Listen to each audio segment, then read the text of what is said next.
आज मैं आपको एक हमल ज़ाया करने वाला एक ज़बरदस्त इल्म बताता हूँ, जो कोई ख़वातीन अपना या अपनी सोतन का या अपने किसी दुश्मन का हमल ज़ाया करना चाहते हैं या चाहती है, वो अपने घर बैठ के अगर ये इल्म को आज़माएँ तो उस लड़की का या अपना खुद का ज़ाती 4 से 5 मंथ तक जो हमल होता है वो ज़ाया हो जाएगा।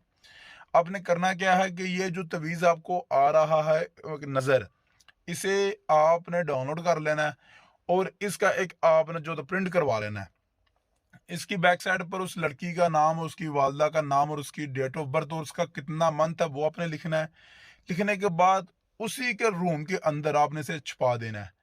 तकरीबन 7 दिन के अंदर-अंदर ये उसका हमल इस तरह ज़ाया कर देगा, इस तवीज़ का इतना ज़बरदस्त असर है कि जैसे उसे पता ही नहीं लगा, इमरजेंसी एक्सीडेंटली उसका हमल सारा ज़ाया हो जाएगा। आपको ये वीडियो जैसी लगी, इस वीडियो को लाइक लाज़मी करिएगा।